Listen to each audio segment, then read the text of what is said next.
It's still Yeah, really good. yeah, yeah, It's still yeah. really good. But the draft is Yeah, actually they're underway. already going away. I like it. Now, typically we're able to see both teams, but it looks like we have a hiccup on our production side. I don't think there's any way for Corey to switch which team he's observing here.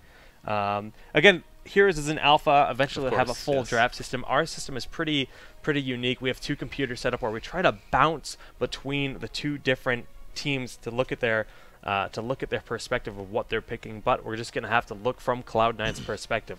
And if we look at it here, we see that we have a ban coming out on Falstead from Barrel Boys, and from the Cloud9 side, they banned out Tychus. So the two top assassins in the game, I don't think many people would argue that they're the best two assassins in the game, were banned out from the start. Cloud9 picked Arthas. We can see Arthas here. King Caffeine currently rocking the Arthas here. They could switch it up. So yeah, I think how the pick bans is going to work, since this newest patch is going to be interesting. I think it's no surprise to see one of these three heroes being banned out: Arthas, Falstad, and Tychus. There were not too much changes to those heroes right now, so I think that's why we're going to see those heroes be at the top of the game right now, and it doesn't surprise me at all to see those two banned for sure. No, I mean, I agree with you, man. It makes a lot of sense.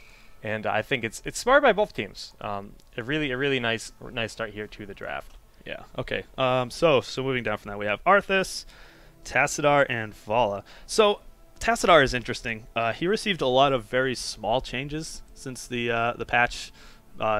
Duration to his Archon. He has 1 less second to recast Psystorm at level 16. He has less crit damage. Right. Yeah. More notably, they removed the talent at level 1. To get additional damage, and then they remove the crit damage. So really, Psystorm in general just took a damage nerf. Yes, overall, for and sure. you can spec it to have more range. Like I think it's 33% more range. Something about that, yeah. Or maybe it's just 30%. And it's nice. So he's more of like a ranged mage in that regard, if you want to spec into it. But he's still very good because he's super hard to kill. He does a lot of damage and still provides shielding. But he's not like, oh my god, this damage is ridiculous like he used to be. He still does a good amount of damage. Yep. But honestly, I like the changes. I think it was like a good nerf without over nerfing, because he was a hero that was almost first pick. You know, he was either banned out or was first pick. And now we're seeing him picked, second, third on the other team. So I was curious to see how far down were these nerfs, how much of an effect was it going to have on his sword tier placement. All right, let's talk about these compositions a little bit. So Cloud9, Arthas, Tassadar, Vala, pretty normal up so far. And on the other side of the map, though, we're seeing Chen, Raynor, double tank, Uther, so very tanky, and all four members of that team are hyper tanky. I just want to point out the middle. If you've never watched Kings before, the middle character is broken. Yes. We thought it was fixed. It looked like it was fixed, but apparently is not. It's just the game thinks that the observer is in that center slot and does not display a hero. But there will be an actual draft mode. Hopefully with the beta next month. So hopefully a few more weeks we'll have the actual draft mode ready to roll. So my first question: Illidones. Who's Illidones? Really, we're seeing an Illidan. Zuna is going to be playing. Zuna's Illidan is actually legendary. Yes, he has quite the good Illidan. And Illidan just got buffed. He did. He did get some buffs. Well, they're interesting buffs. One was to Sweeping Strike, does another extra second of damage. But I was consulting with my Illidan expert, and he tells me that if you're auto-attacking, you actually don't get that 4th second, because if you're auto-attacking properly, the cooldown reduction makes it so that you can cast Sweeping Strike again after 3 seconds. So buff and a nerf, maybe. We'll see how it plays out. Interesting. That's a really good point to make. So one of the other interesting things is Brightwing. I was curious to see if they were going to pick another support, or are they going to run Tassadar as full support? No, it appears as though they're going to be running Brightwing. So maybe we'll sort of see Tassadar in a mixed role, or probably just an assassin. I'm not sure. We'll have to see how that plays out. Yeah, I mean, for a second, I got excited for myself. I'm like, maybe we'll see Force Wall. But with this composition, Force Wall will not be picked. There's no way that they'll get Emerald Wind and Force Wall. It just doesn't make a whole lot of sense. No, probably not. All right, I think we're ready. Yeah. Well, have they picked their last? No, they have not picked their last. We have one more. Okay, they're waiting on still waiting on Barrel Boys' last hero. Yep, they got one more now. They've got 4 super tanky heroes. They've got a hero. They have a healing hero, let's see, what could they use? They definitely need some more damage on their team. So Zagara. I like this Okay. pick. I like this pick because they're facing a team that has a lot of control. I mean, between Brightwing and Arthas, that's a lot of lockdown. Sure. And you throw Zagara in there, you get the Maw. That's a lot of power. Zeratul would be kind of scary. I mean, he was another really like viable option here, but a bit scary. Who's the fifth here for Cloud9? It's so tough when it's not on the screen. We're going. Soon, Caffeine, Dunk Train, and Biceps. Yes, but what hero is Oh, it? I see. Vala? Yes, it was Vala. That's who it was. Vala. Cursed Hollow. Cursed Hollow, Game yeah. number 1. Not surprised to see Stitches picked on this map. He notoriously Yeah. is quite strong Yep. on this map because there's so many little nooks and crannies for him to hook from, get good positioning, especially if you know that the other team is going to be you know, conglomerating around those capture points. Of course, you're going to have a free hook just to pull somebody out, maybe eliminate them before the team fight starts, and then the other team can go right in and try to take the tribute on a 4v5. And just one thing to note in Cursed Hollow here, there was one little change made to the map. They changed the timer to cap the curse.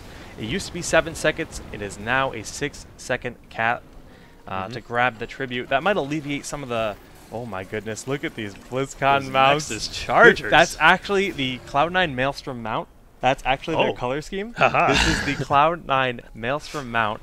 They're all rocking it, and I love this thematic thing. Imagine the day where every mountain is holding a Cloud9 Maelstrom banner. Oh, it's going to be nice. Imagine the day. It's going to be so Well, hype. let's do some quick introductions here. Yes, Corey, absolutely. Okay, so on Tassadar we have Dunk Train, Kenma on Brightwing, Zuna rocking the Illidan, and for Arthas we have King Caffeine, and rounding it out we have Biceps rocking Vala. All right, so that was all over the place. We didn't look at the right people at the right time. And on the other side of the map, we have Raynor here being played by Trummel. Base Drop will be playing Zagara. Blinks will be on Uther in the middle lanes. Phoenix is on Stitches. And we have McIntyre on the beautiful, beautiful Chen skin here. Oh, he's right in the My Little Goatee, I like to call it. My Little Goatee. But they don't have the synergy with their mounts, but they do have a reindeer. Okay, so let's talk about some early talents taken. Tassadar did decide to go with the range. I believe that is the range upgrade on the Psystorm. I wonder if this will help him for zoning early on in the lane, but, you know, with the damage decrease, it's hard to say. Yeah, I mean, it's going to be really interesting to see how Tassadars are built at all in general. I mean, I'm glad we're seeing him because people were saying, oh, if they nerf him, he's not going to be seen. Wow, the globes are now the respective colors of the teams. Well done by Blizzard. Nice little update, especially the client. That's actually really cool. Well, we have a lot of pressure in the middle lane. Caffeine and Dunk seeing what they can get done. A hook goes out to eliminate that minion. And top lane, Zuna is actually going to be going toe-to-toe with Chen. Chen, one of the top laners in the game. Yes, he is. But Illidan, of course, has the health regen on any time he autos, so I think that would probably be a pretty even matchup. I'm sure Chen, like you said, is one of the better laners in the game, so he probably will win that match, but not so bad for Illidan. You know, I will say this is going to be an incredibly insightful tournament, like you said, because we have this patch coming in. The metagame is going to be shifted a whole ton, and I'm so happy to see, like, we have all these new builds coming out for all these heroes. It's just going to be so exciting. Yeah, absolutely. I mean, they made a lot of changes. I hope we get to see some Jaina in action. I'm kind of sad we're not going to get to see Muradin because I'm excited for the changes in general. I mean, without the bug in place, they still made some nice changes to him. We have a potential gank here. Oh, base drop. It's going to get dropped here. And Kenma's backing on up. Nicely done here by Cloud9 Maelstrom, getting the first kill, first blood of this game. Absolutely. All right, so let's look at some of the interesting builds here. Phoenix, I really thought he was going to be going for sort of a cleave build, a slam build, actually. Sorry. He took the upgraded damage for the first talent, but then he decided to go with amplified healing, which is particularly interesting because you could be grabbing trait drop down, but the trait was nerfed this patch, so he's sort of taking, it looks to be so far, sort of a mixed build. Everything else seems to be about interesting. Raynor is going with a range increase on his auto attacks. That's fairly standard. Uther going full heal build. Yeah, pretty standard stuff overall. But Zagara opting not to go with the promote since it was. Infest has always been kind of uncommon. Yeah. Did you go with Envenom Spines? Envenom Spines? Yes. Okay, so the options generally for Zagara at level 4 tend to be Envenom Spines or Envenom. Yes. And we have the first tribute up here. We're going to make our way up. Looks like actually Barrel Boys are going to be giving it up. Cloud9 Maelstrom actually grabbed it. We didn't even look at it because it spawned so quickly, and I was waiting for them to rotate up, but they opted to not even grab it. No. All teams just kind of soaked experience. Maelstrom made the right decision to not send his 5. They realized they didn't need to. So they didn't lose any experience for it. Nice play there, and they get a tribute for it for free. Yeah. And depending on when the next tribute hits, actually it looks like the levels will probably balance out pretty evenly. But they're going to hit 7 first, which, depending on how the other team levels up, it could mean the difference because you're getting that extra talent. But it would appear as though Barrel Boys will also hit 7 before the next tribute hits, so it shouldn't be a huge factor. Yeah, both teams are level 7, but I mean, honestly, Barrel Boys really shouldn't be giving up a second tribute for free here. Yeah, we see they are rotating up the map here. We see the entire team just funneling here on up.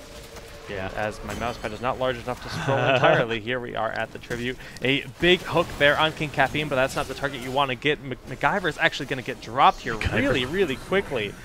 Let's smack it.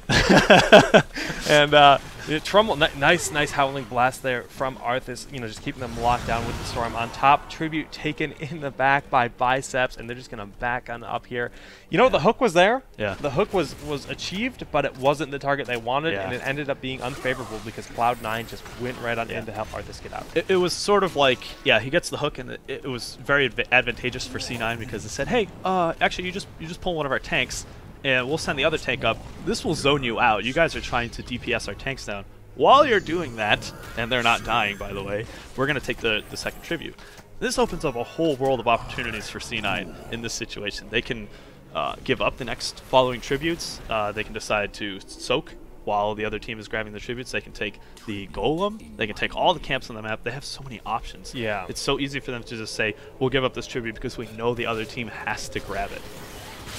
It's really quite nice. You know, like you said, they have all the options they want, and level 10 has been achieved here for Cloud9 Maelstrom. It's a massive advantage. 2 tributes up. They only need 1 more for the curse here, and looks like they're not even going to focus on it. They're going to keep attacking here. Barrel Boys is giving it up. Curse achieved here for Cloud9, and this is rough. I mean, they're in a huge lead. Now the levels don't look far apart, but look at this. Golem being taken almost immediately. They know their advantages here. And why not? They can't do it. The Barrel Boys can't do anything about this. Yeah. I mean, Barrel Boys is, in the meantime, grabbing Knights. And that's good, but the Golem might even be taken before the Knights. The timer, the Knights are going to get taken first. Okay. I would definitely like to see C9 take. They got to push out with this curse. Taking the Golem while the curse has just been activated, it's up in the air as to whether or not that's a good play. You're arguably giving up the advantage of the curse by half their curse is gone. Yeah, that's certainly a way to look at it. How strong is the first curse? I mean, now that things have been changed with the distribution of experience, etc., I still think it would probably be better for them to try to get a couple kills maybe and just really get some solid pushes out, then back up, take the Golem. But either way, they're so far ahead. Look at this point in time. I love this positioning by Caffeine. Of course. He's the frontliner. He's the tank. He's just waiting for them to rotate down. Barrel Boys knows that this is a possibility, and they, you know, rightfully go back into their base and go through the safe way. They don't run through the middle of the map, which would have been the quick route, but it could have been the quickest way to die as well. Level 10, they have their heroics. Still full Golem. Yeah. That's rough. And Cloud9 is just going to take their Golem. They're saying, look, you got to defend the Golem. Why not? We'll take your Golem. About to hit level 13. That's another set of talents. Hard to contest that, man. There's actually no way to contest that at this point. I mean, no, you kind of have to defend to keep. Yeah. And when you play very solidly like this, keeping control of the map, it's a really nice way to secure that victory. Like, you get a really nice solid early lead, and you just sort of roll with it. And if you just keep playing solidly, going all the way through, it's an easy way to secure the victory. Well, we have a big push here with the Golem. We have Barrel Boys trying to defend here. Blink's taking a lot of damage. A really nice Maw goes down, getting 3 members of Cloud9 there. But Zuna in the front line doing what work he can. He will not die. Dodges out. Actually just dodging the Divine Storm there. Very nicely done. Brightwing has she used Emerald Wind yet? Where is Brightwing? I can't even find her. Brightwing is dead. She's dead. The Maw actually sort of zoned her out. She was hoping to go in and split the enemy team up behind the gate, but she ended up with the Maw going down. Oh, where's my team? Oh, they're not here. Yes. She got focused down really fast. Completely missed that. Very good call there. Nicely done on their part. Zuna, still though, even without his healer, getting a lot of regen on, you know, just in general. This keep is actually gonna fall at the 8-minute mark. So let's talk about some of the changes that have been going in. We noticed that the shields on core are considerably larger than they were last patch. Yep. And I believe that the core health up until level 20 or so is also much higher. Whether this was Blizzard's way of saying we don't like these rush strategies that teams have been implementing, where they take one keep really quick, and then as soon as the team fight goes their way, they just run in, kill the core. That said, we're probably going to see longer games, and we see this very strong advantage for C9 right now. That doesn't necessarily translate into them winning the game in 10 minutes. Right. I mean, like you said, they've got to keep, but they can't dive the keep, No. The core, because it's like you said, it's so much harder now. It really is, and we'll see how the change plays out today. I mean, I'm really excited to see how that plays out in general, because it's a massive change. From what I've heard, a lot of the pro players actually do enjoy it. Again, I use the term pro very loosely. The game is very early. Of course. But So what I'm expecting to see is that teams will sort of ride it out until that 20-minute mark. If they can get an advantage, they won't dive onto the core. We probably won't see things like that. If they get a 5-man ace, they're probably just going to fall back, take complete and utter map control, just sort of strangle the enemy team until that 20-minute mark, and they'll be so far ahead that they can finally go in and take out that core. Yeah, I think you're right. But you know what? If like you said, if they get a lot of the keeps down, they have that advantage. They keep taking the team fights like they have been. They might know something we don't know. They might know how to end the game earlier, even though the death timers are significantly lower for the losing team. Certainly we could see something cool. And I've heard of 15-minute games still occurring quite often, actually. Yeah, it certainly can happen. It has to be a lot of conditions that line up properly. It's difficult. You really have to be winning the game to win the game that early now. Got to win the game to win the game. Well, Brightwing, you know, nicely just kind of soaked up a lot of stacks there for the bribe. Dodging that, King Caffeine gets the Gorge. Immediately, we have the Metamorphosis going down there. King Caffeine in the front line. Not really who you want to have in there. The Frozen Tempest getting a lot of work done. Only 2 people got into the Maw. Damage dealers, but they're going to be just fine. Zuna is getting ridiculous value. I don't even want to know how much damage he has done in this game, because he is always in their face, and he's going to just walk right on out over this fence. The Ghost tries to deny him. All right, so let's talk about what happened in that team fight. Stitches threw out the hook, grabbed Arthas. He made the decision to use his heroic Gorge, which pulls Arthas out of the fight for about 3 seconds or so, and he can walk him back into his team. Here's the problem, though. He knew that he still had his heroic Army of the Dead up. This basically allows him to sustain as long as he wants. He has Death Coil, so he can get extra HP. Basically, you're pulling someone that's not going to die. You're wasting your huge heroic cooldown on someone who's not going to die. And then the whole team fight, you're trying to kill this one person who literally has too much health for you to even out DPS. To make it worse, Frozen Tempest, he's in the middle of your entire team, and Frozen Tempest actually just slowed down their entire team. So that was a questionable Gorge. I think if you got the hook, you just back up. Yes, that was the point that I was trying to get at. Precisely that. You get the wrong hook. Obviously, you want one of the targets that's in the back line. If you don't get the hook you're looking for, your team has to back up. Otherwise, you're gonna lose stuff. You're gonna lose heroes. You're gonna take bad team fights. You're gonna fall further behind. It's all about that judgment call. And I think it was the wrong one. Yeah, I would agree. I mean, it was very obvious he's going for Brightwing. He missed Brightwing there. If he had gotten the Brightwing on the Gorge, could have seen a much different outcome. But did not work out for them there, and a Golem is going to go in favor with a Curse here. Now, this is about as convenient as it gets. The Emerald Wind into the Metamorphosis. Vinestorm for Barrel Boys, but is it going to be enough? Does not look like it. Phoenix has taken a lot of damage. Panda Pals goes down, but they're already so weak. There goes Trummel. MacGyver, I'm going to call him again, is McIntyre is getting really low here, and he's not going to MacGyver his way out of this scenario. He's going to fall. The tribute is ready. They're going to grab it here. They're going to use the Golem to push. Okay, this is exactly what I'm talking about. This right here is the exact scenario where we would see other teams just say, no, it's time to win the game. They're not doing that just yet. They're going for this core. They're going to push out with the Golem. Yeah, this is where we're seeing changes from this last patch. Yes, in the previous patch, the game would be over. Yes. The game would actually be over at this point. It's been completely dominated by Cloud9. Their advantage has been strong. Now, they have 3 keeps down and all their forts still alive, so they still have a massive advantage, 3-level lead. But they can't just flat out end the game because the death timers are so short here, and Barrel Boys are alive, but they might just prove us wrong and end the game anyways, because Barrel Boys seem scared. But they had to go through that keep. They were taking the safe route. You're right. You're right. They would have just, as soon as that team fight happened, just ran to the core. Yep. That's how it would have gone the last game. But not this one. But that was There's no other way to put it. That was a stomp. It was very decisive, 13 kills to 1. But you know what? Let's just put this in perspective though. Barrel Boys, we've never seen them play, and though this is our first time watching Cloud9 Maelstrom, we've heard about their tails in their scrims. And these guys go pretty evenly with Symbiote from what we've heard.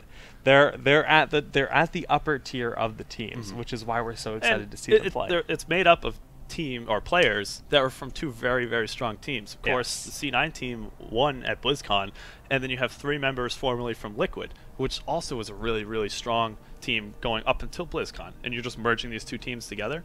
Of course, they're going to be strong, and there's no surprise there. No surprise at all. And wow, that was decisive. Well, and what was it? 13 minutes? That's certainly a lot faster than we were expecting. I'm honestly expecting early games to be 20 minutes. We'll see when the teams are a little bit more evenly matched, etc. But should be interesting. We'll see what happens when we go into game 2. Yeah, it'll be interesting indeed. Well, we're gonna wait for them to do their next selection here for the maps. Yeah. We could throw it a commercial. Yeah. Yeah, we'll throw it a quick commercial break, and we'll be back in just a moment with game number 2 of round 1 here between not ESV. I just read the text and C9 Maelstrom and Barrel Boys. Barrel Boys and C9 Maelstrom. Guys, stay tuned. We'll be back in just a bit.